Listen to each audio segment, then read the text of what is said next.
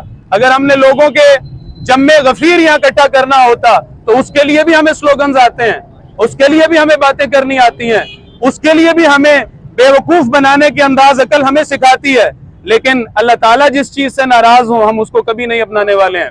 اللہ تعالیٰ کا حکم یہ ہے کہ اپنی انفرادی زندگی سے لے کر اپنی معاشرت، معیشت، اخلاق، خاندانی نظام، ہر چیز اس کو مسنون اصولوں پر استوار کرتے ہوئے اللہ تعالیٰ کے دین کی اقامت کی جدوجہد کریں۔ اللہ تعالیٰ کو ہم رہیں نہ رہیں ان اصولوں پر جدوجہد کرتے ہوئے اگر ہماری جان جائے تو امید ہے ہم اللہ کی بارگاہ میں ضرور میرا رب ہمیں اپنی بارگاہ میں سرخرو کر دے گا۔ بس یہی کچھ ہے جو ہم حصہ ڈال رہے ہیں۔ کسی نے پوچھا کہ آپ جو کام کر رہے ہیں یہ خلافت راشدہ کا نظام، میں معافی چاہتا ہوں، ایک بات عرض کرنا چاہتا ہوں، مذہبی لوگوں سے پوچھا جائے خلافت آئے گی، وہ کہتے ہیں یہ تو نہیں آئے گی۔ کس نے کہا ہے نہیں آئے گی؟ تم بڑے ہو یا اللہ کے رسول بڑے ہیں؟ تمہارا قول بڑا ہے یا اللہ کے رسول کا قول بڑا ہے؟ کیوں کتمان حق کرتے ہو؟ اللہ کے رسول صلی اللہ علیہ وسلم نے فرمایا 5 ادوار گنواتے ہوئے، خلافت ہوگی، پھر ملوکیت ہوگی کاٹ کھانے والی، دور بنو امیہ اور بنو عباس کے برے ادوار کی طرف اشارہ تھا، پھر جابرانہ ملوکیت ہوگی، یہ مغربی استعمار، کولونائزیشن، جہاں مغرب کی کالونی بنے ہیں پوری امت مسلمہ۔ اس کے بعد پھر رسول اللہ صلی اللہ علیہ وسلم نے فرمایا تھا ثم تکون خلافتا علی منہاج النبوہ، اس کے بعد پھر خلافت ہوگی نبوی طریق پر، اسی اصولوں پر جن پر وہ پہلی دفعہ تھی۔ ثم سکت رسول اللہ صلی اللہ علیہ وسلم، پھر اللہ کے رسول صلی اللہ علیہ وسلم نے سکوت فرمایا، گویا اس کے بعد پھر اللہ تعالیٰ جو اخیار ہیں ان کو اٹھا لے گا اور اشرار جو ہیں ان کے اوپر قیامت بپا ہو جائے گی۔ تو یہ ہماری دینی ذمہ داری ہے، دینی حلقوں کی بھی، کہ لوگوں کو اس فریضے کی طرف متوجہ کریں۔ بہرحال ہم اللہ تعالیٰ کے فضل سے، اس کی مہربانی سے، اس کی کرم نوازی سے، جو اس نے ہمیں دینی شعور بخشا ہے دینی فرائض کا، اس کے مطابق ہم ایک ذمہ داری ادا کر رہے ہیں، اپنے دوستوں کو بھی متوجہ کر رہے ہیں، اپنے حکام کو بھی متوجہ کر رہے ہیں، ہر طرف پورے کراس سیکشن کو سوسائٹی کے ہم یہ دعوت دے رہے ہیں۔ اللہ تعالیٰ سے دعا ہے کہ اللہ تعالیٰ اپنی بارگاہ میں ہماری اس کوشش کو قبول فرما لے اور دلوں کو متوجہ کر دے۔ ہاں انشاءاللہ خیر ہوگی، دین آئے گا، آ کے رہنا ہے، اس پوری دنیا کے اوپر اس کا غلبہ ہوگا۔ ہمیں رسول اللہ صلی اللہ علیہ وسلم کے فرامین پہ سورج کے طلوع ہونے سے زیادہ یقین ہے۔ سورج تو طلوع ہونے سے رک سکتا ہے، محمد عربی علیہ السلام فداہ آباؤنا و امہاتنا، ان کا فرمایا ہوا کبھی ٹل نہیں سکتا۔ اللہ تعالیٰ سے دعا ہے کہ اللہ تعالیٰ ہمیں اس راہ میں اخلاص عطا کرے، اس راہ میں ہمیں اپنی کوششوں کو تیز تر کرنے کی توفیق عطا فرمائے، آمین یا رب العالمین۔ مسنون دعا کے ساتھ محفل کا اختتام کرتے ہیں۔ سبحانک اللہم و بحمدک نشہد ان لا الہ الا انت نستغفرک و نتوب الیک۔ ہم انشاءاللہ مغرب کی نماز وہاں جا کے جو مارکی ہے اس کے پاس انشاءاللہ ادا کریں گے۔ السلام علیکم ورحمۃ اللہ وبرکاتہ۔